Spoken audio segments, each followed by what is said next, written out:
2013년 홍콩 서부 사이잉푼의 한 아파트에 살고 있는 가족 4명이 있다. 가족 구성원은 부모님과 성인이 된 아들 2명으로 아버지의 부동산 투자로 인해 어느 정도 돈이 있는 중산층 가족이다.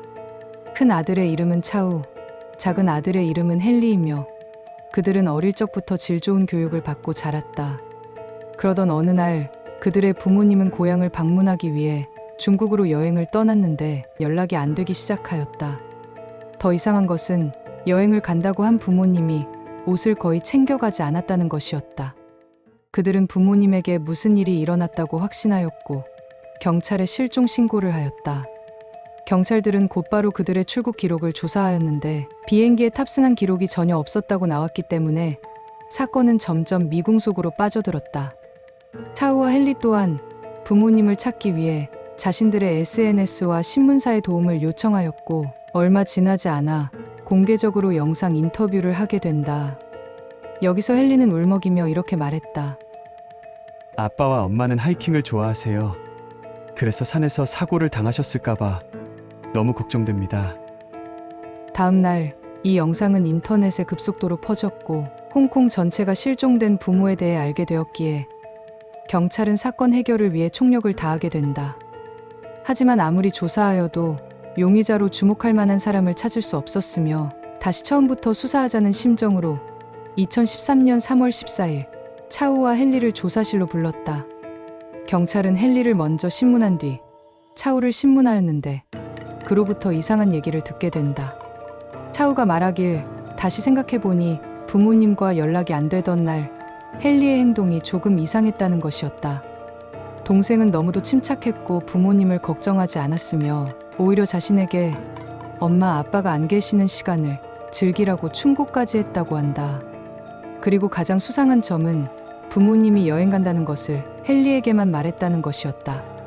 그날 밤 경찰은 헨리의 친구라는 남자로부터 한 통의 전화를 받았는데 헨리가 신문 받는 동안 메신저를 통해 자신에게 부모를 죽였다고 자백했다는 것이었다. 하지만 경찰이 기억하기로는 그는 부모님을 누구보다도 찾길 원했으며 슬퍼하고 있었다. 이 상황이 너무 충격적이었지만 이것은 빙산의 일각에 불과하였다. 어린 시절 친구의 말에 따르면 헨리는 항상 자신만의 세계에 빠져 있었다고 한다. 그는 공부는 잘했지만 친구가 많지 않았고 또래들과 자주 부딪혔다. 그런 그에게 어머니는 초등학교 때부터 피아노 학원을 다니도록 강요하였다. 그의 아버지 또한 술에 취해 집에 오는 날이면 어머니와 형을 때렸다고 한다. 이런 가정 환경에서 그는 더욱 엇나가게 되었고 중학교를 중퇴한 후 고등학교 검정고시를 치르지만 실패하고 만다. 그럴수록 게임의 세계로 빠져드는 것은 더 쉬웠고 헨리는 오히려 온라인 세상에서 인정받고 존중받는 느낌을 받았다고 한다. 하지만 부모님은 막내 아들을 포기하지 않았고 2000년에 그를 호주 캔버라로 유학을 보냈다. 헨리 또한 새 삶을 위해 호주 국립대학교에 입학하려고 열심히 공부하였다. 쉽지는 않았지만 노력한 결과 합격하였으며 그는 이 과정에서 높은 성취감을 얻었다고 한다.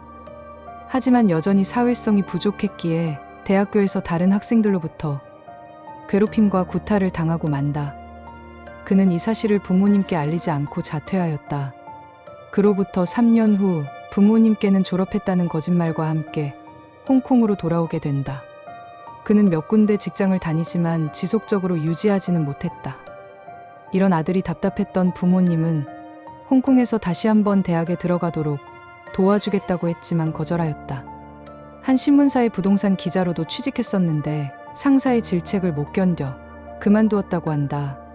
그는 SNS 계정에 나치 사상에 대한 글들을 올린 적이 여러 번 있었으며 자신의 인생 관심사는 오로지 투자와 여자, 그리고 게임, 이렇게 3가지뿐이라고 몇몇 친구에게 말했다고 한다.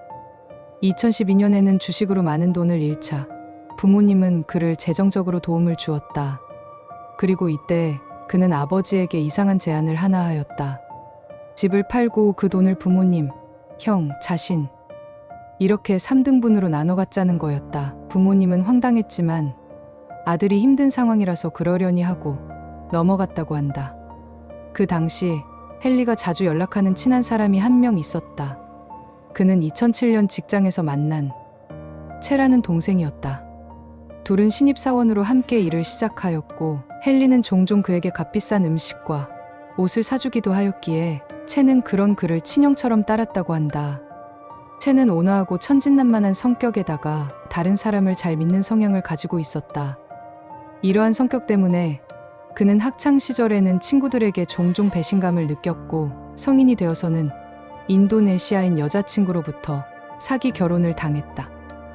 또한 다시 시작하기 위해 도착한 뉴질랜드에서는 여자친구에게 모든 돈을 뺏겨 다시 홍콩으로 돌아오는 일이 있었다고 한다. 그는 이러한 사건들로 인해 자책을 많이 했으며 심지어 목숨을 끊는 안 좋은 생각까지 했다고 한다. 서로 간에 공통점이 많았던 두 사람은 점점 친해졌고 서로의 생각을 공유하기 시작하였다. 2012년 9월, 헨리는 채에게 단호한 의지와 함께 30살이 되기 전에 어떤 큰 일을 하고 싶다고 말한다. 그것은 스스로 목숨을 끊는 거였다. 하지만 채는 이것을 반대했고 차라리 이 분노를 다른 곳으로 돌리라고 설득하였다. 헨리는 자신의 부모님을 떠올렸고 그들이 없다면 재산을 상속받아서 평생 평화롭게 살 수 있다는 생각에 범행을 계획하게 된다. 2013년 3월 1일, 헨리는 부모님께 지방 쪽으로 이사한 자신의 아파트를 청소하기 위해 도움을 청했다. 부모님은 기꺼이 도움을 주기 위해 아들의 아파트로 향했고 문을 열고 거실에 들어섰을 때 헨리는 어머니를 뒤에서 붙잡아 칼로 살해하고 그 다음에 바로 아버지에게 다가가 같은 방식으로 살해했다. 헨리는 곧장 채를 불렀고 그는 살해 현장을 보고 기겁을 하였다. 헨리는 상황에 대해 침착하게 설명하면서 너도 이제 같은 공범이라고 협박하며 자신을 도우라고 강요했다. 원래 계획은 시체를 모래와 시멘트로 덮어 부엌과 거실 사이에 만든 벽에 매장하려고 하였지만 이것이 쉽지 않다는 것을 깨달았다.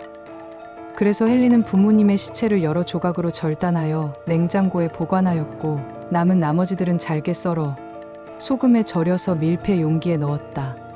그리고 나중에는 그것들을 바베큐 소스와 함께 요리처럼 만들어 도시락통에 넣어 냉장고에 보관하였다. 마지막으로 일부 유골과 뼈는 모래로 덮어 랑천 부두에서 바다에 던졌다고 한다. 헨리의 친구로부터 그의 자백을 들은 경찰은 2013년 3월 15일 뒷받침할 증거를 확보하기 위해 아파트로 향했다. CCTV를 통해 부모님이 헨리와 함께 엘리베이터를 기다리는 모습이 포착되었지만 나오는 모습은 없었다. 경찰은 수색영장과 함께 헨리의 집으로 들어갔고 피로 얼룩진 카페트를 발견하였다. 또한 거실에는 모래와 시멘트로 가득 찬 3개의 검은색 비닐봉지가 있었다. 침실 중 하나는 시신을 처리하기 위한 도살장으로 사용되었고 그곳에는 도마, 시체 가방, 도시락통, 톱과 칼들이 놓여 있었다. 부엌 옆에 있는 작은 창고에는 냉장고가 2대가 있었는데 각각 위에 전자레인지가 놓여 있었다. 첫 번째 냉장고의 냉동실을 열었을 때 악취와 함께 아버지의 머리를 발견했고 어머니의 것은 다른 냉장고의 냉동실에 있었다. 냉장실 안에는 밥 위에 바베큐 소스와 함께 요리된 인육이 들어있는 도시락들이 가지런히 쌓여 있었다. 하지만 그들이 이것을 직접 먹었는지에 대해서는 알 수 없었다.